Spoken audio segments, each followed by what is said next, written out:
我给古代服徭役的工人只提供无限的白粥和榨菜，并且每天要求工作8小时才能休息，甚至只有周末才能吃到红烧肉。本以为工人们很快就会反抗，可第1天的时候，工人们就坐不住了。这是咱们最后一顿饭吗？第3天的时候，工人们陷入惶恐，咱们大人不会是要养死是吧？直到第7天，所有工人来到我面前，大人，你想杀谁，我们就帮你杀谁，我们这条命都是你的。持续1个月后，工人们莫名其妙给我披上了一件黄色并带着龙纹的衣服。大人，天冷了，加件衣服吧。我看着手中的龙袍，若有所思。哎呀，你们真是害苦了朕啊！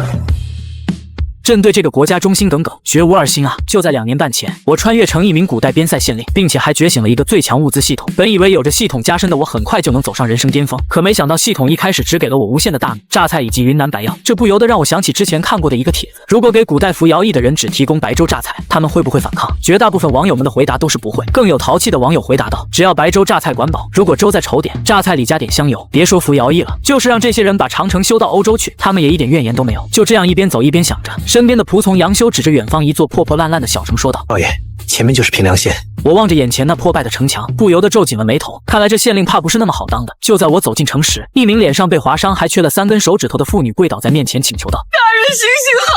求求您给点粮食吧。有了这个女人率先开始乞讨，其他人也纷纷走到跟前拦住我的去路，跪倒在地祈求着一口吃食。我刚想从马车中掏出一些粮食布施给这些残废百姓的时候，人群中传来了一个声音：你们这些人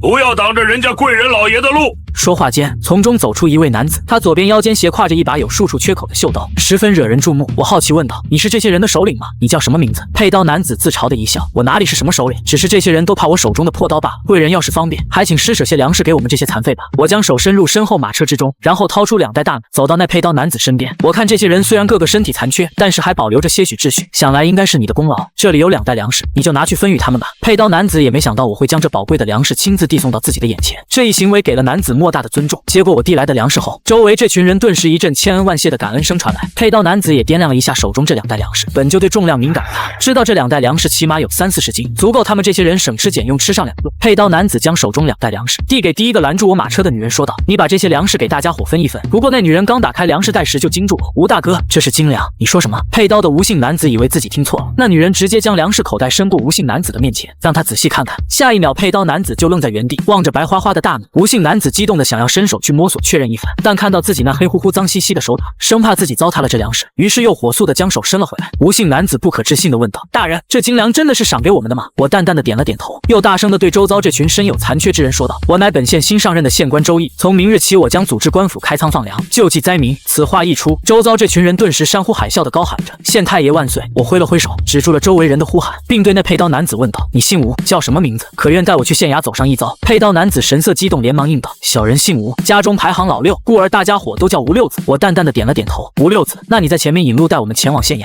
越往城内走，我越是心惊。一路走来都是无倒房塌破败不堪，城内的一些百姓有手有脚，虽然不像外城的那些人身体残缺，但从他们的眼中也丝毫找不到任何对生活有所期待的光芒。或许也是看出了这一点，前方的吴老六向着城中这些人大喊起来：朝廷没有不管我们，咱们新的县太爷上任来了。县太爷说明天开始开仓放粮，救济咱们这些灾民呢。吴老六此话一出，城内的这些百姓原本暗淡无光的眼神，就像被什么东西给点燃了一般，散发出一股灼热的光芒。走了片刻，我们来到一处已经塌了半边的建筑。吴老六大喊着：老前头，朝廷派县令大老爷来了。不一会儿，一位身穿破旧捕快服的中年男子带着3个人风风火火地从衙门内走了出来。为首的那名捕快激动地跑到吴老六的面前问道：吴老六，你刚刚说什么？朝廷又派了个新的县令来吗？吴老六手指了指身后的我，那位大人就是咱们平凉县新上任的县令大人。钱勇看到我后连忙走下台阶，跪倒在我面前，痛哭流涕地说道：大人啊，您总算来了，朝廷总算没有忘了咱们平凉县的百姓了。我连忙将钱勇扶起身来，向他细细询问起这平凉县城的情况。这平凉县虽说是偏远小城，在半年前原本也800余户5000余人，可经历了半年前的兵险之灾后，现在整个县城的人员恐怕连2000人都不到。之前上任县令和师爷2人也是因为性格刚烈宁死不屈，最后以身殉国，被匈奴人砍下脑袋插在长矛之上示威。听到钱勇的描述，我人只觉得脖子以上凉飕飕的。钱勇试探着问道：大人，朝廷的边军和救援的赈灾粮不知何时能到达咱们县里啊？我通过原主的记忆，已经知道这个陈国已经烂到根里去了，尤其是贼相严嵩上台后，将整个朝廷搅得乌乌烟瘴气。至于钱勇方才所说的救援和物资，这大半年时间过去了都没有看到，显然是不可能再有了。我冷哼了一声，直接戳破了钱勇他们的幻想。大半年了，朝廷之上那些尸位素餐的狗官都没有拨粮派兵过来，你们现在还在痴心妄想，想这些不着调的东西。我的话音不大，但是周边的老百姓都听得真真切切。一瞬间，周围的老百姓一个个神情黯淡，眼中的火热也被浇灭了。我见时机也差不多了，便高声大喝道：“今日见诸位的惨状，我周易实在是不忍。好在我周易颇有家资，今晚我周易购买的粮食就会运达咱们平凉县，明日午时将会正式放粮救济。”在场原本准备四散离去的老百姓又再一次聚拢过来。我继续说道：“不过想喝这救济粮的不干活可不行，咱们这平凉县的城墙现在破败不堪，根本无法防住任何敌寇强人。明日早上晨时起，咱们从南边开始修缮加固城防，不管男男女女、老弱病残，只要在修缮加固城防的时候出了自己一份力，午时都能喝上我们的粥。”对于修缮加固城墙，在场的老百姓其实都不反对，甚至打心底里是持支持态度，只是所有人都对我能不能准时安排粮食持着一种怀疑态度。这时我说道：“钱捕头，你去统计一下，咱们县里还有多少人口，男女老少分门别类，全部给我弄详细一点。另外，尤其是能识字会点手艺的，都给我分点清楚。”说完，我便带着钱勇几人进了衙门。进入县衙后，我问向钱勇：“钱捕头，咱们县里的粮仓何在？”钱勇先是一愣，然后急忙回复道：“大人莫非是想用粮仓的粮救济灾民？咱们粮仓里的粮食早就在半年前给匈奴狗贼抢光了。”我摇了摇头道：“你莫非没听到本官之前说过的话？本官不是说了，我筹措的粮食今晚就到，需要找个合适的地方存放粮食。”钱勇一听到有粮食要来，立马殷勤地带起路来。不多时，我便被带到了一处存粮之地。我说道：“钱捕快，你去找几把锁，将这些粮仓重新锁上，要是到时候交给杨修就行了。晚点送粮之人自会去找杨修。对了，以后杨修就是咱们县里的师爷了。”粮食解决完毕后，钱勇又带着我巡视了一番这破败的平凉县。经过一下午的勘察，我已经对整个平凉县有了初步的认识。原本我还想着来了平凉县后，先带着这些穷苦百姓打土豪分田地，可是走了一圈下来，发现这平凉县里根本就没有什么有钱人，稍微有些家资的都已经拖家带口逃离了这战乱纷扰的平凉县。这下我总算知道为什么系统会提供自己无限的大米和榨菜。我要是没有这系统傍身，来这平凉县当县令，那完全就是地狱模式开局。翌日清晨，我早早就带着杨修和衙门里的5个捕快，拿着工具来到了南城门之下。可我一到这南城门，就发现男人大部分都是吴老六率领的残障人士，而来的健全之人仅仅只有20几人。看到这，我其实有些生气，不由得恼怒叫骂起来：“这群刁民，修补加固城墙，这不都是为了他们自己好吗？等来日匈奴再次犯边，难道只杀我不杀他们？”捕头钱勇也看出了我的恼火之处，连忙劝慰道：“大人先请息怒，人饿久了就根本没有丝毫的力气，压根就不想逃走。他们这些人没有亲眼看到县令大人的粮食，所以这些人他们宁愿在家躺着节省些体力少挨饿，也不愿赌一把来这里修缮加固城墙。”想通了这一点，我不禁有些后悔，自己昨天晚上就应该开始发放粮食的，并且在那时大家伙都吃饱的情况下，再提及加固城防的建议。不过自己要是在他们面前从系统中拿出那么多粮食，也不好给他们解释啊。我心中暗暗自嘲道：“还是太年轻了，缺乏经验啊，亏自己还是一个21世纪的大学生呢。”这时钱勇的话打断了我的思绪：“大人，那咱们现在怎么办？”我清了清嗓子，对着已经来到的所有人吩咐道：“钱捕头，你且把这些人每10人分为一队，然后到杨修那里登记人数，中午的时候按照登记人数开锅煮饭。”钱捕头的管理能力还不错，不多时20多队人手就被分了出来。不过这200多人，其中健全之人不超过10%，加上这些人本就饥饿疲惫，所以第一天上午的工作效率根本没多高。快到40的时候，我说道：“时间差不多了，你带几个人前去粮仓，拿取这200多人的粮食和榨菜。记住，今日的粥煮稠一点。”此时这些前来加固城防的平凉县老百姓们，一个个都饿得饥肠辘辘，几乎所有人都在想，今天中午到底有没有粮食吃？县令大人是不是诓骗大家的？钱捕头将我的命令直接吩咐了下来。为了避免没有登记的闲杂人等混吃混喝，所有人按照自己原先的队伍排列好，按照自己的队伍准备开饭。当煮粥的锅盖被揭开后，热腾腾的蒸汽伴随着米香飘溢到四周，最前排的徭役们闻着这浓郁的米香，不由得直咽唾沫。但更让他们惊喜的是，杨修又让人抬来了一个大木桶，里面装满了红亮亮带着油脂的东西，看起来都让人食欲大增。我打开登记册，对着后面的众人说道：“都按照自己的队伍姓名来这边领碗报名吃饭，本子上没名没姓的，休想来我这蹭吃蹭喝。”吴老六他们队伍是排在最前面的一队，当他成功打到第一碗稀饭后，他也顾不得烫，直接吸溜了一口。这一口下肚，吴老六就觉得自己原本空荡荡的胃里顿时热乎乎的。突然吴老六反应过来，自己吃下的这口粥根本不像以前官府的赈灾粮。吴老六大呼道：“兄弟们，县太爷给咱们吃的这是精粮啊！精粮是什么？那可是官宦权贵才能吃得起的粮食。”很快，修过城墙的百姓已经打好了他们的稀饭和榨菜，只是这些人喝着喝着，竟然不由自主地落下了眼泪，有些人甚至开始呜呜地哭泣起来了。这些人之所以哭，完全是因为从来没有喝过这么好喝的粥，吃过这么美味的榨菜。在一旁阴凉处喝粥的我，只觉得他们乌泱泱的哭声让人兴奋，还以为他们没喝饱。不耐烦的我起身大喝道：“没喝饱的自己再到锅里面去盛，唧唧歪歪的哭个毛线！不知道的人还以为你家县太爷我不给你们饭吃。”在场的所有徭役听到县令老爷的话，都愣在原地停止了哭声。刚刚县太爷是说一碗粥喝不够的还可以继续加食吗？咱们今天不会是还没睡醒啊？有这么美味的粥能喝上一碗都是奢求，县太爷居然说不够还能加。这时有名喝完粥依旧没喝饱的徭役壮着胆子走到我面前躬身问道：“老爷，小的真的能继续再喝一碗吗？”我淡淡地点了点头道：“去吧。”在确认了县太爷的话没有骗人后，那些囫囵喝完白粥的人立马又拥挤了上来，准备在城盛上第2碗。等一众工人都吃饱后，我站出来说道：“你们这些人都给我听好了，从今往后，但凡是给本老爷做事的，我都不会饿着你们。但你们若是敢发生哄抢闹事，那以后都给老子饿着。”我之所以这么说，完全是想在这群人的心中种下一颗听命令、遵指挥的种子。这平凉县处于5国战地的交汇处，单单只靠修建城墙防御那还不够。我想等城墙修补完后，再募集乡勇练兵守卫这平凉县。一个如果是我都指挥不动的民兵部队，那建设的还有什么用？就在我畅想着自己麾下有一支骁勇善战的军队时，捕头钱勇提溜着一个贼眉鼠眼的男人扔到了我面前。我瞥了一眼跪在地上的男子，钱捕头，这人犯了何事啊？钱勇回答道：“回禀大人，这是小的抓到的一个吃干饭的。跪在地上的这小子名叫白胜，此人早上根本就没有来修城墙，还是趁着大家伙添粥的时候混进人群的，还请大人进行发落。”我望了一眼摔在地上的白胜，并没有急着处罚他，而是吩咐一名捕快去拿2碗粥和榨菜来。白胜是吧？刚刚可曾吃饱了？倒地的白胜连忙跪好求饶道：“大人饶命啊！小的实在是鬼迷心窍，才会冒充徭役来喝粥的。小人刚刚只喝了2口，就被捕头大人给抓住了。小人已经知错，小人下午定然会卖力劳作，还请大人开恩啊！”我笑呵呵地看着眼前的白胜，本官的米粥好喝吗？他跪在地上的白胜立马害怕的瑟瑟发抖，不停地磕头。他战战兢兢地回答道：“好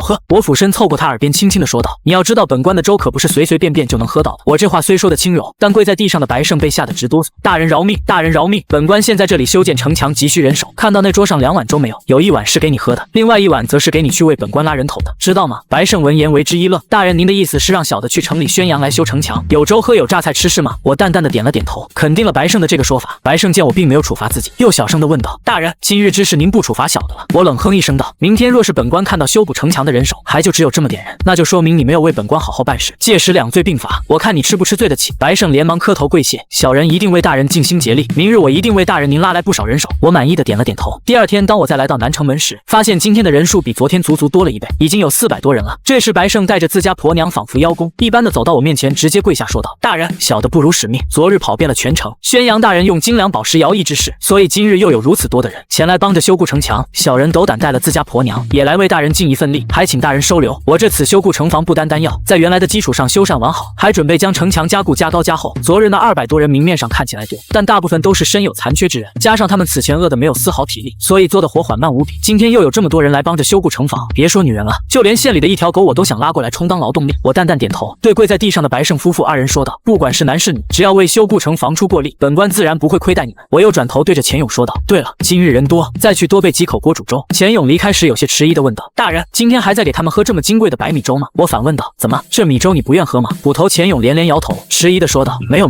只是下官觉得用这精良米粥给我们喝，实在是有些浪费是吗？”钱勇微微点头，之所以这么想，钱勇是认为县令大人要是把这些精粮换成了粗粮，那么县衙粮仓里的粮食就能多坚持一些时日。趁着有人问出这话，这可是极好的邀买人心的机会，我哪里会放过？我喊道：“你们的命是命，王公贵族的命也是命，凭什么他们就能吃好的用好的？王侯将相宁有种乎？”一句王侯将相宁有种乎给钱勇一种振聋发聩的。我接着说道：“不要觉得你们的命就轻贱，那些王公大臣的命就贵重，在本官这里人命大于天。”先是一句王侯将相宁有种乎，又一句人命大于天，这2句话直接将钱捕头震撼的愣在原地，被我这人命大于天的大格局所折服的。钱勇心中暗想：周大人如此爱民如子，我定要为他尽心竭力。很快1周便过去，来福徭役修城墙就能喝上精粮，白粥的事情已经传遍全城了。无论是男女老少，健全的还是残缺的，只要能干活的，通通都来到了城墙工地之上。我对于这些来干活的老百姓那是来者不拒，女人和年老体弱的人都给安排到了后勤保障部，负责给大家伙做饭。年纪小的小孩子被安排去拾掇柴火。除此之外，我还每10日一次给这些徭役发放工资，这工资自然就白花花的大努。我这一次次的一举，让整个平凉县无人不感恩戴德。所有在工地上干活的男女老少，一个个热火朝天，日子一天天的过去。不知不觉中，我已经来到这平凉县有半年的时间了。在长达半年多全城人众志成城的努力下，今日平凉县东西南北4面城墙在同一时间安装上了崭新的城门。看着这座10多米高、10多米宽的厚重城墙竣工，我心中总算生出了一丝安全感。说起来，我其实也是非常幸运的，整个平凉县的人在这半年期间，竟然都没有遇上一次外族骚扰。不过在强的防御中有被攻破的一天。现在平凉县的城墙或许能抵挡1万2万精兵的攻击，但是北边的匈奴和东边的契丹可都号称是空闲100万之师。虽然这数字有所夸大，但我相信他们10几20万人马，那应该是少不了的。我又长长的叹了一口气，心中暗道：这平凉县的人口还是太少了，得想想其他办法才行了。现在城墙修完了，很多百姓手上都赚到了不少的粮食，日后我自然不会再给他们去发粮。要是那样做的话，只会养出一大批的懒汉，未来的生产以及美好的生活，说白了还需要他们这些人自己用双手去奋斗出来。下午的时候，我把城中所有百姓都召集了起来，诸位乡亲父老们，今天我们在这里庆贺我们的城墙建设完毕，但是我们不能因此而高兴自满。现如今北方有匈奴，西边有羌敌，东边又有契丹等外族鹰视狼顾。虽说咱们陈国也有20万大军驻扎在平阳关，但咱们自己县城中的武装力量太过空虚，现如今弓弩不过10把，长枪也不足30杆，甲胄更是凑不齐完整的一套。所以本县决定从今天开始招募乡勇，成立平凉县城卫军。但凡成为平凉县城卫军的，每日吃3餐米饭榨菜，每月均饷200斤大米和30包榨菜。此消息一出，立马引得台下众人精神抖擞起来。要知道，刚刚县令大老爷说了，这城卫军一天可是吃3餐的，而且还顿顿都是干的米饭。在我宣布了这个消息后，全城百姓群情激动，一个个都蜂拥着前去报名参军。整个平凉县有1/3的人口前来报名，这几乎是平凉县所有男性劳动力总人数。我没想到，仅仅只是每月给他们发200斤大米、30包榨菜，这么简陋军饷条件都能吸引来这么多人前来报名参军。2个月后，我已经有了一支正规军，一支预备役200多人，我便开始了下一步计划。现在人手都有了，得想办法搞钱了。虽然我现在手中只有17两银子，但有着无限的大米和榨菜，我丝毫不愁自己赚不到钱。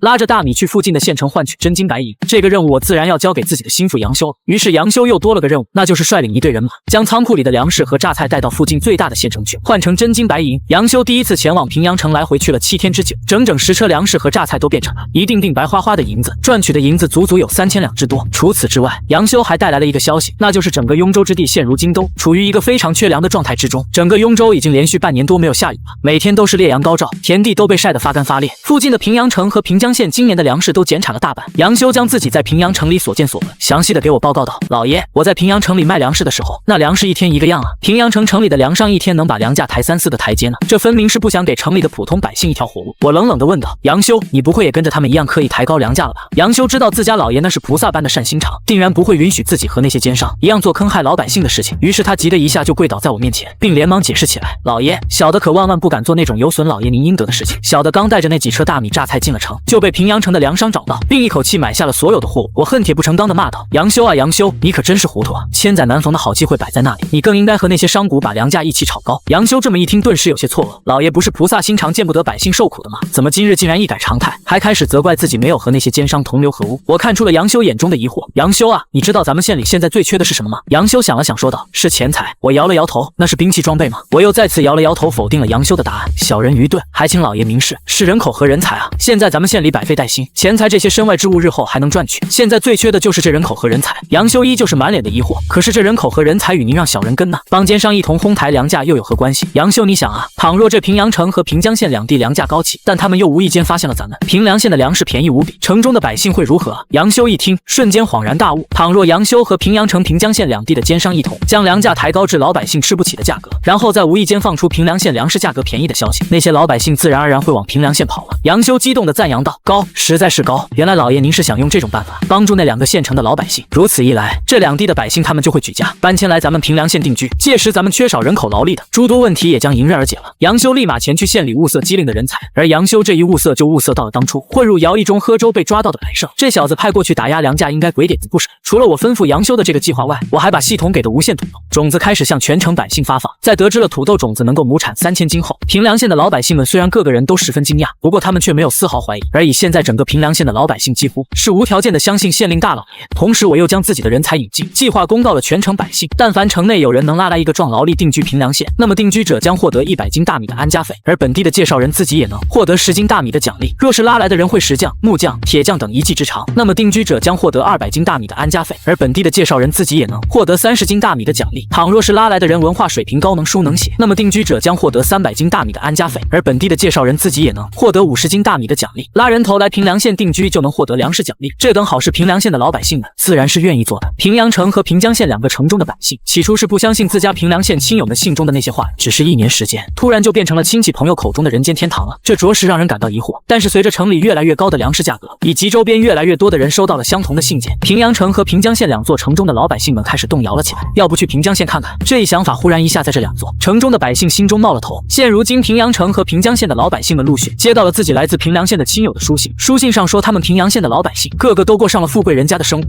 吃上了精粮白米，还有油盐做的榨菜。现在来信就是想让他们一起到平凉县去定居，过神仙般的好日子。得亏现在这个时候不是信息时代，不然平阳城和平江县2地的百姓多半要以为自己遭遇了电信诈骗。在他们看来，能过上信中这种舒坦日子的，恐怕也就只有皇帝老儿一人能行吧。但是随着平阳城和平江县2地的粮价越来越高，现在都快要到1两银子1斤粗粮的价格，买不起，根本买不起。2地的老百姓也越来越活不下去了。直到他们在城里听到平凉县粮食便宜的消息后，他们才想起自家亲戚曾经寄来的那封书信，纷纷移居去了平凉县。与此同时，在平凉县隔壁平江县的洲际粮食铺中，掌柜白胜在店铺里悠然自得地嗑着瓜子，等待着送粮队伍的到来。原本按照以往的经验来看，粮食今天中午午时分就应该送到平江县了，可是现在都已经日薄西山了，平凉县送粮队伍的踪影依旧没看到人影。焦急的白胜不由得胡思乱想起来，难道是路上发生了什么意外不成？下一秒，一个面容熟悉、灰头土脸的男子冲进了白胜的粮食铺，对着白胜大口大口的喘气，急促的说道：“白掌柜啊，咱们的粮食被抢了！”什么？粮食居然被抢走了？是什么人这么大的胆子，敢抢咱们大老爷的粮食？白胜急切地摇晃着来人问道：“他们说自己是黑风寨的人，咱们好几十个押粮的人都被绑上山去了。那黑风寨的歹人还让咱们再拿粮食去赎人呢，一人要100斤粮食呢。发生这么大的事，白胜可做不了主。再说了，现在是平江县白胜他管的粮仓，也没有那么多的粮食可以去黑风寨将县里的人给赎出来。于是白胜立马就用飞鸽传书将消息送往了平凉县。而此刻在黑风山黑风寨的聚义堂中，最上手有一把盖着一头熊皮的大王椅，一个满脸横肉的男子此刻端坐在椅子上，他正是黑风寨的首领谢宝庆。只见堂下一个被称之为叶掌柜的男人笑嘻嘻地说道：“咱们抢夺洲际粮食铺运粮队一事，不知谢寨主是否得手？”谢宝庆哈哈大笑起来：“多亏了你叶掌柜来通风报信，我黑风寨的兄弟们今日已经得手了。我的兄弟们不仅抢了他们5车粮食，还抓了他们洲际粮食铺的10个肉票，并且让他们7日之内为每个肉票准备100斤粮食来赎。”这平江县的叶掌柜闻言，心下大喜望外，心中不由得自傲起来：强龙压不过地头蛇。虽然不知道你白胜是何方神圣，能弄到如此多的精粮100米，但是在这平江城中，说到底还不是我叶家说了算。平凉县破旧的衙门中，我刚吃过晚饭，当然今天晚上吃的并不是稀饭加榨菜，而是县里乡亲在山里打猎到的几只野鸡。那野鸡肉质虽然很柴，但是煮出来的汤却鲜美异常，我都连喝了好几碗这天然野鸡汤。就在我准备前去给县里人上夜校晚课，教授他们新的文字时，捕头钱勇着急忙慌地拿着一个小布条冲进了衙门内。老爷，大事不好了！我一听出大事了，当即就联想到是不是匈奴契丹或者羌狄一族再次进犯陈国了。老爷，咱们的粮食被抢了！钱勇的话刚说出来后，就让我紧绷的神经松了下来。还好，不是异族进犯，我还有时间苟住发育。不过下一秒我脸色就又变了，我一脸冷厉地问向钱捕头：“到底什么情况？”钱捕头连忙将白胜那里传来的纸条拿给我观看。等我看过了信上的内容后，我脸色一下子就黑了。怎么这次押送粮食没派人护卫吗？钱捕头闻言，整个人一下就蔫了，因为最近平凉县中在集中力量给大家伙建新房，加上前2次押粮途中都没有遇上什么情况，所以钱捕头就抽派人手去帮助县里人盖房子去了。钱捕头战战兢兢地老实解释了一番，我怒斥道：“建房子，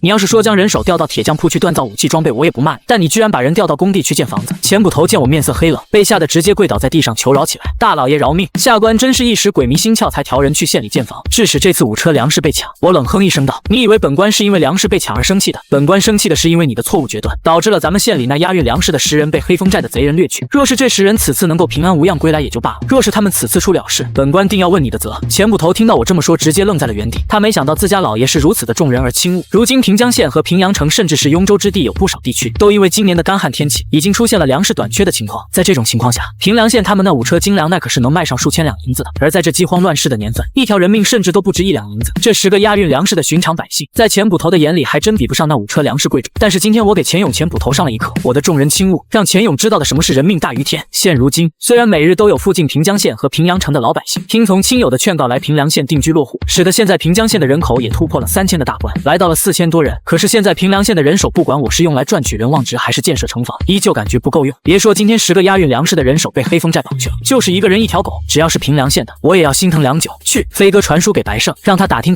那黑风寨的情况，看看他们有多少人手。我冷冷地吩咐起地上跪着的钱捕头。见县令大人没有再继续责骂自己，钱捕头心中微微松了口气，连忙前去完成大人交代自己的任务。同时钱勇还在心中暗暗祈祷着，平凉县被黑风寨抓去的人一定要安然无恙。通过这次钱勇随便调动自己的城卫军和城管大队前去修建楼房，我也察觉出了自己当前军事制度上的不完善。自从来了平凉县，我一直在主抓生产工作，而忽略了军事力量的管理。好在事情发现的早，能够及时补救，要是问题发现的晚，哪天自己出粮出钱供养的军队被人拉来攻打自己，那可就为时已晚了。等钱捕头出门后，一旁的代理师爷孙玉福小心谨慎地询问道：“老爷，那今晚您还去夜校教学字吗？”“不了，今晚你去教吧。”代理师爷孙玉福也怕出我的眉头，立马小心翼翼地退了出去。等周遭没了旁人打扰，气愤的我立马就换出了系统界面，宿主我金钱137920两银子，声望值4313，当前可进行一次抽奖。系统仓库6%，升级空间所需银两1000两，现有补给物：大米、茯苓榨菜、云南白药、土豆种子、水泥。系统开启抽奖转盘，熟悉的大转盘又出现在了我面前。这次抽奖转盘上的奖品系统都给我分了3大类，分别是蔬果类、农业投入品类、武器装备类。蔬果类分别是辣椒、南瓜、冬瓜、茄子；农业投入品类则有氮肥、磷肥、钾肥以及百草枯。至于武器装备类，那是我最为期待的，里面有诸葛连弩、明光甲、唐横刀、8牛弩。看到这些武器装备，我心中那可是乐开了花。如果说诸葛连弩是古代冷兵器中中的冲锋枪。那巴牛弩就是古代兵器中的巴雷特，这巴牛弩是三弓床弩的别称，箭矢以坚硬的木头为箭杆，以铁片为鳞，世称一枪三箭锏。巴牛弩发射的箭矢可以直接定入到城墙里面，因此常用在攻城战中。城排射出的弩箭定入墙中后，攻城兵士可以借此攀援而上。这巴牛弩射程极远，要是用巴牛弩这玩意瞄人的话，中者必死无疑。抽奖的奖品虽然有12个这么多，但在我看来，自己抽中武器装备的概率就是1/3。不管是诸葛连弩还是明光甲，亦或是唐横刀巴牛弩，不管我抽中其中哪一个，那我自己的城卫军和城管大队都将会得到很大的战力提升。所以我只觉得自己这次稳了，只要一抽到其中任何一种武器，我明早就集结队伍杀上黑风山，破了黑风寨，开始抽奖。12个奖品纷乱排列，抽奖圆盘也开始快速转动起来。我在心中默默地按下停止键后，圆盘又缓慢地停下来了。诸葛连弩过了，唐横刀也过了，巴牛弩也转过去了。就在我看到中奖指针即将转到那明光铠时，那转盘竟然还没停止。我心中急切地祈祷着，转盘一点一点地挪移着，终于在明光铠和下一个奖品之间的缝隙处停下了。我嘿嘿地问道：“系统，这奖励应该就是明光铠了吧？”却不想下一秒，系统机械的提示音就在我脑海中响起：“丁，恭喜宿主此次抽奖获得百草枯，现已存入仓库。”什么居然是百草枯？我在心中恶狠狠地叫骂道：“你要是在我面前，我多少要让你知道花为什么这么红。”系统可不惯着我，直接将中奖的圆盘放大视距给我看，结果抽奖的指针果然是越过了那明光甲和百草枯的边线，指在了百草枯上。我依旧不服气地说道：“这玩意儿反正是你出品的，你想控制转盘转到哪还不就是啊？我要是抽到了明光甲，自己的军队防御力那将大大提升。可现在我抽到的却是这个百草枯。”此刻的我真想仰天大唱：“我要这百草枯何用？”我只觉得不管是抽到武器装备中的哪一个，甚至是蔬菜水果，那都要比抽到这百草枯强上10倍甚至100倍。这百草枯有什么用？现在雍州各地连续半年干旱未雨，田地上的杂草晒都被晒干枯死了。这除草的百草枯此刻是一点用武之地都没有。更要命的是，这百草枯是高毒之物，对人体毒性极高，且无特效解毒药，一不小心被人喝进口中，那人数日之内必死无疑。突然我脑海中灵光一闪，蹦出一个很辣的想法：黑风寨呀，黑风寨既然选择当我的敌人，那就只能怪你们长了一双不顶用的狗眼，敢打劫到你周爷爷的身上来了。我一细想起自己的计划，就嘿嘿嘿的发笑起来。不一会儿，这嘿嘿嘿的笑声就变成了桀桀桀的怪声。而在平江县的白胜在接到了我的飞鸽传书后，立马就让人去打听起黑风寨的情况。平江城叶家之人在得知了白胜的这番窘境后，主事的众人一个个笑得四仰八叉。平江城叶家主管叶物华对着自家的掌柜叶建荣赞赏地说道：“好好好，这是你干得不错。”现在那洲际粮食铺的掌柜正到处狼狈地打听黑风寨的情况呢。下手的叶建荣也嘿嘿嘿地笑出声道：“丢了那么多粮食能不着急吗？更何况他们那还都是精粮。小人也打听了，他们洲际粮食铺现在的粮食库存支撑不了几天了。”叶物华也淡淡地点了点头道：“还别说，他洲际粮食铺的精粮确实美味，重光吃后都大为赞赏。”这叶物华口中说的重光，便是和奸相严嵩沆瀣一气打了我50大板的叶光明。叶光明的表字就是重光。你去把黑风寨的底给那白掌柜透一透，我倒想看看他们是怎么破这个局。叶物华吩咐起下手的粮铺叶掌柜。叶家大掌柜叶建荣闻言，立马按照家主叶物华的吩咐，连忙装作一副着急忙慌的模样，跑到白胜那里告诉他黑风寨的家底情况。原来这黑风寨的谢宝庆乃是平阳城的一败逃的百夫长，在吃过一次败仗之后，流落到了这黑风山。后来凭借着个人的武力，他纠结起一帮溃兵落草为寇，专门打家劫舍，时常劫掠平江城外的乡民。黑风寨的人手还不少，有个200-300人，哪怕前2次我的队伍派了20多位护粮之人，那也是运气好，没碰上黑风寨的贼人。这次要是前捕头派了押粮的护卫，说不定还会损失更加惨重。白胜在得知了黑风寨的情况下，万般感谢地送走了叶建荣，而叶家掌柜叶建荣在出了平江县洲际粮铺，见没人看到后，就立马变换了个脸色，还轻轻地朝着洲际粮铺呸了口唾沫。白胜对此却是丝毫不知，只顾着连忙命人用飞鸽传书，将打听来的消息传回了平凉县。这一日，我也全面接管了城卫军和城管大队的军务，同时颁布了严格的纪律法令，要是谁敢违反，定斩不饶。在手下的一众兵将们都熟记了纪律法令后，我指挥起了自己的城卫军们，将一包包大米倒入一个个装满水中的木桶中，然后又将大米捞出来晾晒。原来这桶中的并非是什么水，而是我从系统那里得到的百草枯。这百草枯又称之为巴拉利，原本就是无色无味的液体，甚至很多前世知名的农药其实都是无色无味的液体，只不过为防止人意外误食，所以在生产时常加入警戒色臭味剂和催吐剂，继而使得不知情的人误以为农药都是有色有味道。不过系统给我出品的东西自然也是那种无色无味，没有添加任何警戒色臭味剂的纯正百草枯。此前这些城卫军的人还以为我准备的这一桶桶水是什么好东西，直到我抓来一只鸡给它灌下几大口后，那只鸡没多久就一命呜呼了。那些人才开始知道眼前的这几桶水中含有剧毒。再结合城里传出的县令大老爷运往平江县的被黑风寨贼人劫去的消息后，城卫军参与投毒的这些士兵立马就明白了其中缘由。天公作美，这几天依旧是烈阳高照，这也给我投毒晒米带来了极大的方便。而白胜打听到的消息也传到了我手中，我眯眼一看，顿时理解为什么系统不给自己冷兵器装备了。黑风山上的贼匪有200-300人，现在我城中人口虽然越来越多，他招募的城卫军也有300-400之多，但要是真把自己的这宝贵兵力去和黑风山上的贼寇拼的话，我还真是舍不得。现在看来，还是这无色无味的百草枯用起来更加的方便。我暗暗想到，脸上浮现出了一副真香的灿烂笑容。当最后一袋沾染了百草枯的大米被重新装袋，不少士兵隐隐觉得这么投毒着实有些不妥。这倒不是平凉县的这些士兵可怜同情黑风寨的贼匪，而是觉得这么浪费粮食实在是太可惜了。其实就在在我宣布纪律法令时，就有不少士兵自告奋勇想要出兵杀向黑风寨。这些士兵勇气是可贺的，精神是可嘉的，但是现在我可舍不得自己本就为数不多的宝贝士兵们折在这黑风寨中。要不是我在军中乃至整个平凉县威望如山，能镇得住他们这些人，否则换了人来领军，那些冲动的士兵还真有可能提上家伙事杀上了黑风寨。平凉县的将士们，此次咱们县里拉去平江县给你们赚军饷的粮食被黑风寨抢走这一事，想必大家都知道。我知道你们此刻心里都憋着一股的火，但是咱们不能硬拼。据打听，那黑风寨上都是一些败退的流兵在那落草为寇，而且人数也足足有200-300人之多。我刚说到这，在他下手的军阵之中就传出一个声音：老爷，俺不怕他们，那群打不赢匈奴契丹羌敌的瘪犊子，只敢当土匪。这次有机会，俺们一定要锤爆他们这些人的狗头。说话的是个年轻小伙子，叫做王挺，也是因为在平江县活不下去了，才跑到了平凉县来。他在平江县的时候就住在城外，他们一家乃至整个村子可没少被黑风寨的贼匪祸害。王挺的话一出，引得不少人响应附和。我挥了挥手，压住了众人的喧闹。你们的勇气，本老爷自然知道，但是你们的命和山上的贼匪他们的命可不是同一个价，你们的命比他们要金贵得多。我信步走向人群之中，悠悠问起一个人：知道为什么吗？被我问到的那个士兵一脸的茫然，下意识地摇了摇头。我又缓步走到了王挺的身边，再次问道：知道为什么吗？王挺也是愣愣地摇了摇头，表示不知道。不知道是吧？因为你们的命现在不单单属于你们自己，更属于你们的父母亲友，属于整个平凉县。你们还要留着性命去保护你们的家人，保护平凉县的百姓，还有你们家老爷我。当然这句话我自然不会说出口，只是在心中默默地说道。而周围的士兵在听到自己居然还身负如此崇高的使命，一股不能辜负家人，不能辜负县太爷的想法油然而生。看着眼前这群若有所悟的士兵，我心中颇为满意，趁热打铁地说道：虽然那黑风寨远在平江县境内，但是犯我平凉者虽远必诛，所以本县准备挑选精兵强将50人，押送粮食，并趁机剿灭黑风寨的宰种们，剩余的人则留守县城。听到只有50个人的名额，场中众兵士纷纷毛遂自荐。在平凉县粮食被抢的第7天，黑风寨上，谢宝庆想起了前些天被自己抢来的肉票，于是立马让小喽啰叫来自家的二当家独眼龙。二弟啊，前些天绑来的那些个洲际粮食铺的伙计们都怎么样了？这都第几天了，怎么还没人送粮食来赎回他们？黑风寨二当家独眼龙想了一下，回答道：好像今天就是第7天了，也不知道是不是知道自己不行的谢宝庆满脸不悦地说道：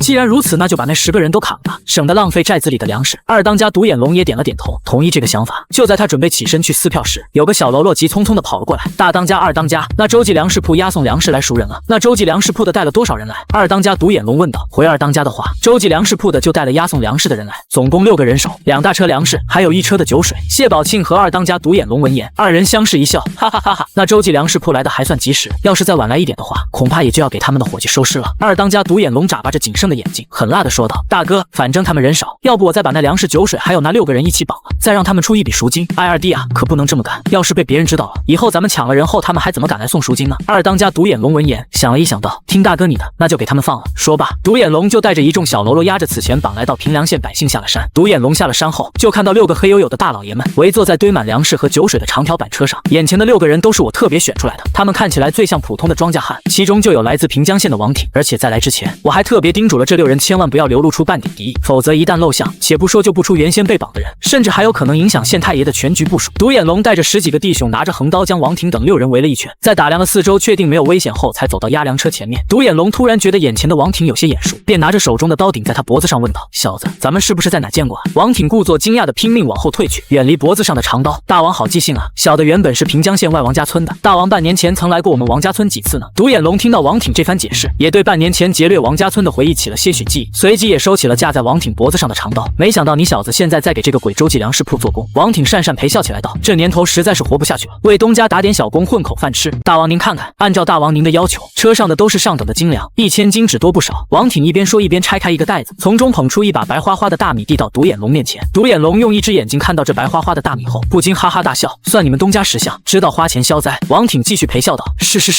俺们东家说此前不知道这条路是大王你们开的，多有冒犯，所以还特别准备了几坛美酒佳酿作为赔罪。黑风寨二当家独眼龙看着这多出的几坛美酒，心中那是乐开了花，不过他嘴上却是故意试探的：臭小子，你们不会再耍什么花样在这酒水里面投毒吧？王挺这小子心理素质还不错，没有被黑风寨这二当家这话给骗到，打着哈哈说道：大王您说哪的话？你要不信小人当场喝给您看。王挺就装作一副垂涎欲滴的模样走上前，拔开一个酒坛指缝，酒香瞬间肆意开来。就在王挺准备探出脑袋伸进酒缸中大喝一口时，独眼龙再次用长刀顶在了王挺的脖子上。现在这酒水本就珍贵，你个狗东西也配喝这酒？王挺被拦住后连忙解释道：这不是大王您以为这酒水里有毒吗？小人只是想替您试一试。边上一旁和王挺一起押送粮食酒水的几人也一起附和道：是啊，帮大王您试试毒而已。独眼龙用刀身一把拍退王挺道：让你们东家还有你们这群泥腿子也不敢耍什么花样。是，俺们东家还在平阳城。他说了，过段时间忙完了便会带着礼物亲自上黑风山登门道歉。志得意满的独眼龙收起长刀狞笑道：算你们东家识相，告诉他想上我们黑风寨那礼物可轻不得。是，这个自然。王挺一个劲的附和着，心中却在想，你黑风寨上下300多头牲口的命，这礼物肯定不轻啊。独眼龙吹了一个口哨，后方又有一群小喽啰将此前绑上山的10名平凉县百姓压了下来。王挺他们赶忙迎了上去，带着几人一起着急忙慌的离开了这黑风山。独眼龙也没管他们，只是自顾自的指挥着小弟们将粮食酒水押运上山。王挺带着被绑的10名平凉县百姓来到一处隐蔽的地方，和率众等在此地的我汇合了起来。那10名平凉县百姓一看到我，感动的稀里哗啦的，扑通一下就跪倒在地上，磕头感谢起县令大人的救命之恩，大老爷的救命之恩，小人没齿难忘。只要老爷日后有任何吩咐，小人赴汤蹈火拼了一条小命都会给老爷您做到。我连忙扶起他们，并检查了一番他们的全身，发现都只是一些轻微的皮肉伤，你们人没事就好。这瓶重的是上等的云南白药，你们先治疗一下伤口，等下所有人分批次随我入住平江县，待3日后咱们再杀上黑风寨。这些刚被救出来的平凉县百姓虽然不理解为什么老爷要3天后杀上黑风寨，但凭借着最原始的信任，这些老百姓一如既往的相信着自家县令。而黑风寨的这些贼匪高高兴兴的押着赎粮上了山。等独眼龙来到山上的，见到老大谢宝庆就开始懊悔起来，哎呀，都忘了那周记粮食铺都没给咱讲价，就把1000斤精粮给送上山了，这不说明他们的东家财大气粗吗？咱们当初应该多敲他一些粮食的。谢宝庆看到这一坛坛美酒却是非常满意，并当众传授起经验做法。老二啊，这你就不懂了吧？虽然他周记粮食铺的东家可能是个大财主，但是咱们也要细水长流，要是压榨的太狠了，那还会适得其反，说不定他们就会拿着被敲诈的钱粮送去军队，请府兵来围剿咱们呢。老二独眼龙一听觉得是这么个道理，点了点头，拱手赞叹道，还是大哥您想的周到，对，以后咱们还按照一个人100斤粮食来算。不仅如此，下回他们周记粮食铺的想要再补，咱们黑风寨还得让他们交银子才行。说完，谢宝庆就和二当家的2人又哈哈大笑起来。谢宝庆抓了一把白花花的大米，又拿勺子舀了一勺美酒品尝起来。美酒入喉后，让谢宝庆精神大振，他丝毫没有喝出任何异样的感觉。精神大振的谢宝庆豪气的一挥，吩咐道，小的们，今晚咱们开庆功宴，喝美酒吃新粮。黑云寨中的一众喽啰们闻言顿时爆发出一阵欢呼。可是这群家伙不知道的是，今晚的庆功宴其实是在庆祝着死神的到来。而在平江县中，白胜带人开的周记粮食铺自从知道自家粮食被抢后，忙着到处打听黑风寨的底细，直接就将粮食铺给关了。这也导致了城内的粮商叶家独大，叶家直接将粗粮价格硬生生的给翻了1倍。现在平江县城中粮价已经高达2两银子1斤粗粮了。关闭的周记粮食铺中，我坐在堂中的最上座，白胜事无巨细的将平江县的事情都给告诉了我。你是说黑风寨的消息是这平江县叶家告诉你的？而且你们此前想要攀上关系，他们叶家嫌你是个外来户，一直瞧不上你。是的，大老爷，他们叶家在我全城到处打听黑风寨情报的时候，他们是第一个站出来告知我们的。我一听就发现了其中的猫腻。此前2家店一直都没有什么交集，甚至是竞争关系，怎么可能他们叶家会这么好心，一出事就来告知白胜黑风寨的底细情况？唯一的可能就是叶家和黑风寨的贼匪勾结，抢夺了我派送的粮食。如此一来，他们叶家提供的情报准不准确那就不好说了。这一瞬间，我突然后悔起自己只带了50名士兵，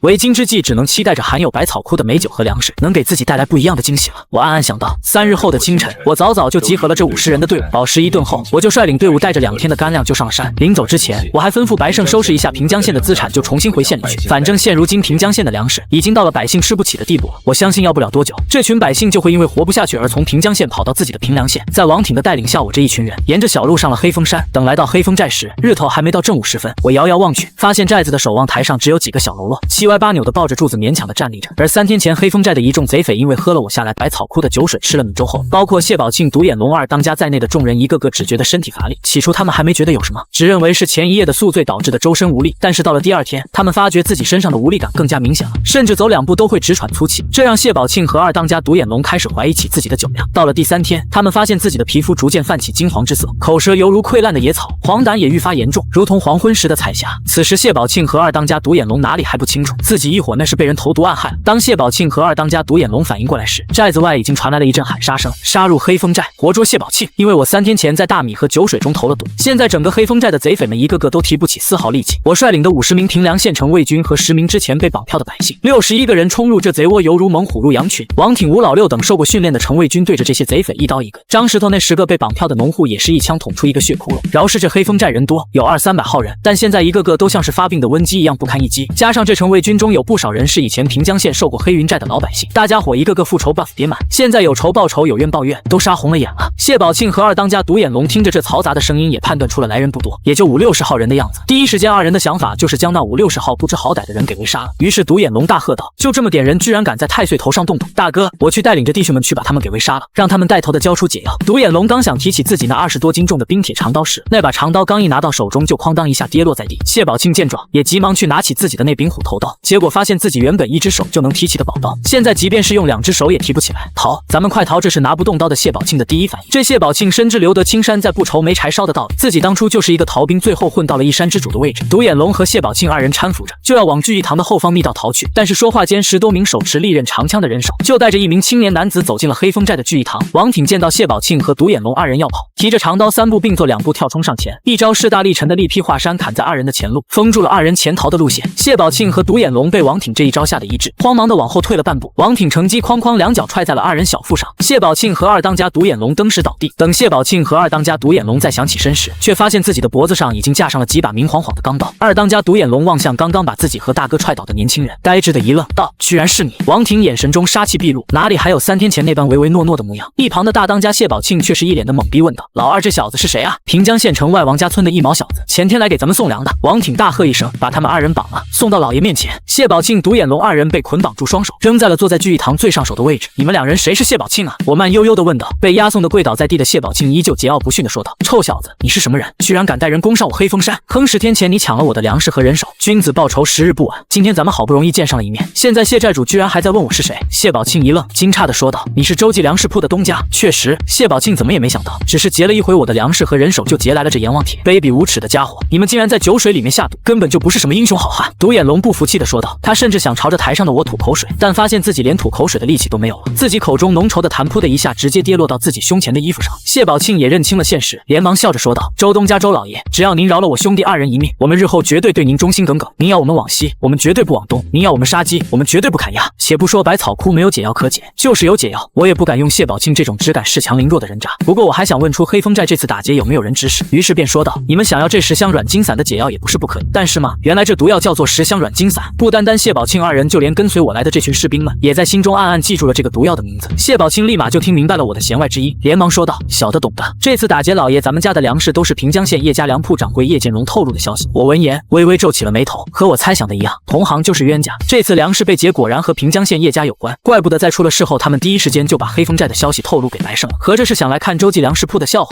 他让你们对付我周记粮食铺，是许诺了什么？是许诺了什么好处？我详细的问道。二当家独眼龙见自家老大都已经认怂了，并率先抢答道：“叶家的大掌柜叶建荣给了我们20根金条，还说以后从东家您这边抢过来的金粮可以卖给他们去做生意。”我冷冷一笑，不由得在心中暗叹这平江县叶家的出手大方。要知道我这段时间虽然通过杨修和白胜2人在平江县和平阳城中赚了10多万两的银子，但到现在为止我自己还都没有见过金条。现在这平江县叶家为了对付自己的粮食铺，一出手就是20根金条，不可谓不大方啊。不过经二当家独眼龙这么一提醒，我才想起这黑风寨上肯定也有不少他们打家劫舍来的金银珠宝。我从怀里又掏出一瓶百草枯，在2人面前晃了一下，我手中的便是10香软筋散的解药，你们可想要啊？谢宝庆和二当家独眼龙见状，原本浑浊的双眼瞬间冒出了金光。这么多年你们兄弟2人盘踞于此，想必劫掠了不少金银财宝吧？嘿嘿，要是你们识趣点都交出来，那解药自然也会给你们了。现在命都快没了，谢宝庆和独眼龙2人哪里还会吝啬身外之物？再说了，这黑风寨可不像是小说里面写的一样，有着什么机关暗示。谢宝庆他们不带我去找，最多只是耗费他们一点时间吧。现在自己2人主动带着我去寻找财宝，这举动就相当于是投诚。到时候等到这小子看到满屋的金银财宝，一时心迷意乱，到时候再求来解药，待到自己服过解药后，说不定还能反杀了这眼前这个投毒的老六。谢宝庆越想越觉得这个方案可行。谢宝庆觉得自己是个男子汉大丈夫，能屈能伸，忍得一时之辱，到时候来个绝地翻盘。于是睿智的谢宝庆便喜笑颜开的给我这些人带起路来。而黑风寨其余众人看到自己大当家、二当家都被绑了，原本就因为手脚无力打不过我程卫军的贼匪，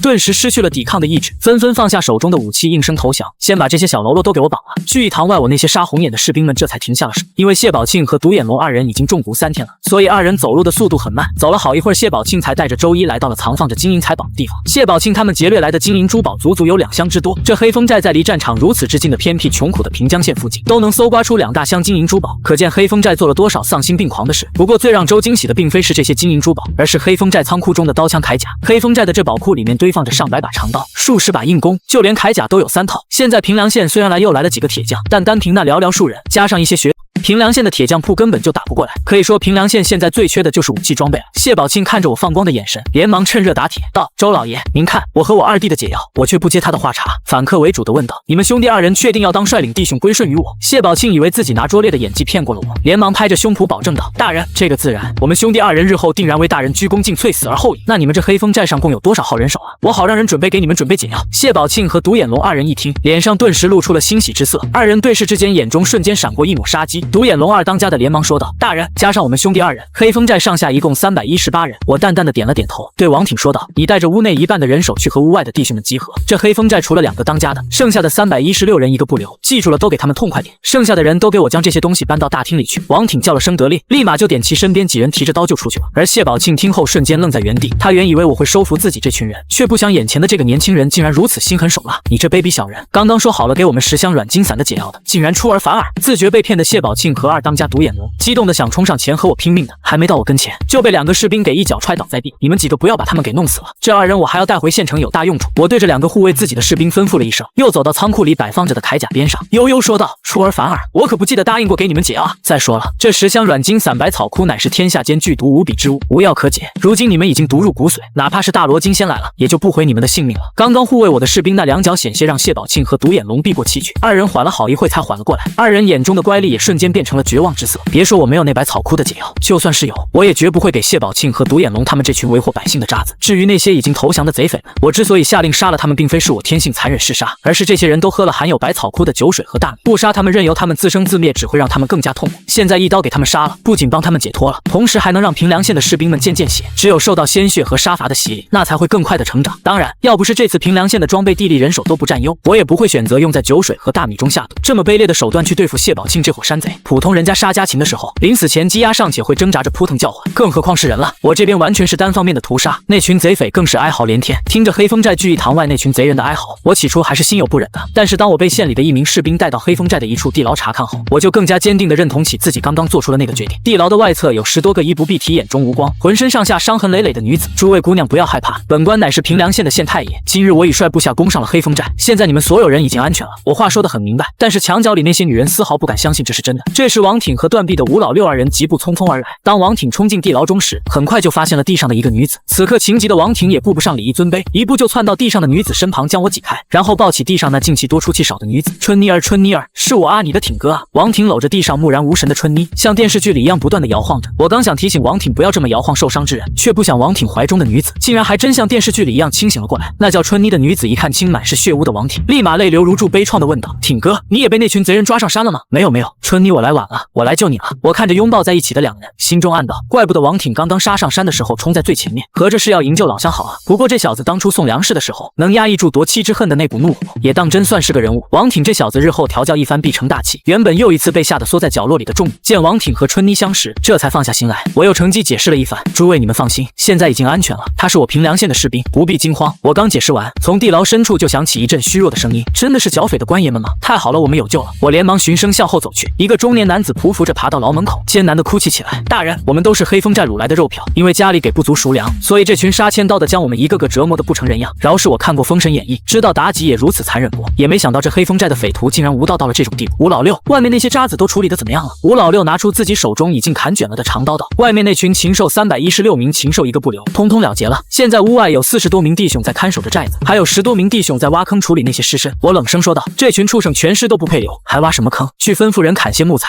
到时候一把火都给他们烧了。另外再吩咐弟兄们去煮一些粮食，给这些被黑风寨帮来的兄弟姐妹们，注意别拿错了咱们投毒的粮食。这些黑风寨掠夺抓来的男男女女们，一个个互相搀扶着走出了阴暗的地牢。出了地牢后，他们第一时间便来到了后山堆放黑风寨贼匪尸体的地方。再看到这血腥的场面，我胃里瞬间一阵翻江倒海。不过为了在自己的手下面前做好榜样，我还是强撑着不让自己呕吐出来。但被我解救出来的老百姓们却面不改色，一个个对这尸体又是踹打又是吐口水，显然是众人对他们的恨意战胜了恶心的生理反应。这时一个士兵传来了消息，报告老爷，有一队人马在寨子外扣关。我顿时一阵警觉，心中暗道：难道说这黑风寨和谢宝庆他们说的不一样？他们不止318人，自己这边60号人虽说以摧枯拉朽的攻势解决了黑风寨的贼匪，但是也消耗了大量的体力。如今要是再来一波贼匪，自己这些人很可能就会栽在这里。不过下一秒，那士兵说的话就让我悬着的心放了下来。寨子外来的人打着叶姓旗号，家领头的一共20几人，而且大部分人身上都挑着担子，像是礼品。原来是这平江县的叶家上门了。好，那我倒是要会他们一回。我在心中暗暗盘算着，怎么算计这个暗害自己粮食铺的罪魁祸首。此次上山的依旧是叶家粮食铺的大掌柜叶建，他身后20名民夫一个个挑扛着此次他们叶家送来的礼品，以及之前承诺劫掠我粮食的20根金条中的剩下的10根金条。叶建荣和送礼的挑夫们一上山就感觉有些不对劲。上次叶建荣来这黑风寨时，寨子里吵吵闹闹还颇为热闹，可今天一看，整个寨子都异常的安静。细心的叶建荣甚至还注意到了山寨头上把关看守之人身上还沾染着不少的鲜血，这一幕可把叶建荣和一众挑夫吓得够呛。可如今叶建荣他们都已经来到山寨门口了，再想走也不太现实，于是叶建荣只能能硬着头皮上前通报。过了一小会儿，这黑风寨打开了大门，让叶剑荣带着队伍进了寨门。等叶剑荣进来之后，他壮着胆子从袖口中掏出一锭银子，问向一旁给身上满是血污的男子：“这位好汉，寨子里发生什么事情了？怎么今日如此异常？”那名经过了我军事化思想教育的士兵没有接过叶剑荣偷偷塞来的银子，而是凶狠狠地喝道：“不该你知道的别瞎打听。”说着，那名平江县士兵便带着叶剑荣和一众挑夫向着黑风寨的聚义堂走去。随着黑风寨的山门嘎吱一下被关上，这叶剑荣的心更是一下就蹦到了嗓子眼中。此刻的叶剑荣只能硬着头皮往里走，也只有等见到黑风寨大当家的恐怕才能知道发生什么事情了。但是这叶剑荣越走越心惊，越走越害怕，因为他在来的路上看到地上时不时的出现一滩又一滩嫣红的血迹。刚刚叶剑荣甚至还看到了一只断手，一名贼匪若无其事的捡了那断手就往山后走，恐怕也就只有黑风山的贼寇才会这般视人命如草芥吧。此番我叶家和黑风寨合作，无异于与虎谋皮，是福是祸真未可知啊！叶剑荣心中油然生出一股担忧。等叶剑荣带队走进了聚义堂中时，只见左右两排各站着5名手持滴血钢刀、浑身血污宛如修罗一般瘆人的壮汉。这些人都是我故意挑出来站在此处吓唬人的。果不其然，叶剑荣和身后的挑夫见了这些人的模样，一个个心胆俱裂，刚一走进聚义堂就两脚一软，瘫倒在门槛之上，再也不敢上前半步。我眼神微微示意，一个壮汉就上前提溜起为首的叶剑人，将他带到了我面前。后方的众人见状，生怕这黑风寨上的贼人亲自动手，这才亦步亦趋地走进了聚义堂中。我学着智取威虎山里的土匪一样说起了黑话：“蘑菇哪里路？什么价？什么人？来干嘛？”可地上的叶剑荣却是一脸的懵圈，丝毫不知道我在说什么，因此他也不敢胡乱回答。不过他听声音听出了发问之人不是以前黑风寨的寨主谢宝庆的声音。不知道这黑风寨发生了什么事情的叶剑荣，此刻只能战战兢兢地埋头跪倒在地上，这让准备好不少黑话的我只能正常说话。只听我砰的一下，拍案大喝道：“问你话呢？干嘛的？”反应过来的叶剑荣这才连忙自我介绍了起来：“回大当家的话，小的是平江县叶家粮食铺的大掌柜叶剑荣，前段时间和寨主谢宝庆做了一笔生意，今日前来正式了结尾款的。”我故作惊讶地说道：“这谢宝庆还会做生意？这生意恐怕就是打家劫舍吧？那你所说的尾款可曾带来了？”“带来了，带来了。”叶剑荣连忙朝自己身后招了招手。叶剑荣那不开眼的小马仔立马就端着一口红木盒子拿到叶剑荣身边：“给我干嘛？给大当家的！”自己也吓得瘫软在地不敢动弹的叶剑荣在心中暗骂了一声蠢货，拿出自己剩下的劲将马仔推上前。那个叶家小马仔无奈，只能颤颤巍巍一步一步地向前走去。等走到我案桌前时，那小马仔只感觉这段3、4米的路程自己像是走了几个世纪一般。小马仔将手中的红木盒子放在我正前方后，他又飞一般的退下，跪在了叶剑荣的身后。我缓缓打开眼前这精致的红木盒子，看着10根金灿灿的小黄鱼，心中莫名的就是一阵喜悦。不过我自然不会将这喜悦表露在外，相反我拍案大喝一声：“叶剑荣！”跪在地下的叶剑荣被这突如其来的拍案大喝吓得一个激灵，险些都尿出来了。那谢宝庆和独眼龙死前都说了，当初约定打劫了那洲际粮食铺的粮食，你们叶家就会给20根金条的酬劳，可如今这里却只有10根金条。你们平江县叶家莫不是欺我厉飞宇的钢刀不利？被我这么一下，叶家粮铺的大掌柜连忙哭丧着脸解释起来：“厉大当家的，小人此前已经将事成之前的10根金条交给了谢寨主了，这盒子中的10根黄金是合作的尾款。什么狗屁谢寨主，从今天开始这寨子就改名叫做飞宇寨了。另外，你那10根黄金可有亲手交到了本寨主手中？”叶剑荣抬起头望了一眼我，然后木然地摇了摇脑袋：“既然不是交给本寨主手中的，那你说是不是你叶家还欠我10根金条呢？”我胡搅蛮缠地说道：“可是打劫洲际粮食铺的活，也不是你厉大当家干的。”这话叶剑荣自然不敢说出来，只敢在心中暗暗叫苦。都说无奸不商，我看你们叶家恐怕也是想赖了我这笔账吧。我对着守在自己身边的吴老六喊道：“张大彪，张大彪！”木然的吴老六丝毫没意识到我这是在叫自己，依旧装作一副恶狠狠的模样，怒目盯着下手跪着的叶家众人，直到我轻踹了一脚吴老六，他才反应过来，刚刚县令大老爷那2声张大彪是在叫自己。迟钝的吴老六连忙凑过前去道：“老！”我听了这字一皱眉，吴老六连忙机智的改口：“老大，有什么吩咐？后山那堆东西还没烧吧？带他们几个人去找那谢宝庆和独眼龙的尸体，让他们看看欠了我厉飞宇的账的下场是什么样的。”我一昂首，分站在两旁的士兵便有人会意，迈步走出来，将这平江县叶家人押往后山处。对于那些挑着礼物上山的挑夫，我自然不会为难他们，只是让人将叶家大掌柜叶剑荣他的小马仔以及一个年轻的公子哥模样的为首3人拉到了后山。后山之处，黑风寨原本的那些贼匪们的尸体堆积的就像一座小山包一样。叶剑荣他们这些人哪里见过如此血腥的场面？单单是闻到浓臭的血腥味，就已经让3人吐得稀里哗啦，脸色煞白的。饶是我已经有过之前的心理准备了，胃里依旧一阵翻江倒海，但现在的我可不能露怯，所以他依旧强装镇定，面露凶色的说道：“把他们3人扔到里面去找谢宝庆和独眼龙，让他们看看敢欠我钱不还是什么下场。”吴老六当即听令，将眼前的叶掌柜3人扔进这座犹如小山般的尸堆之中。这叶掌柜3人哪里敢去这尸体堆里面翻找谢宝庆和独眼龙的踪迹？刚被推进去的3人拼命的就想往回退，叶剑荣3人没退2步，一柄明晃晃还残留着些许血渍的钢刀就拦住了几人的去路。吴老六恶狠狠地说道：“要么给我进去找到谢宝庆和独眼龙，让他们2人帮你说到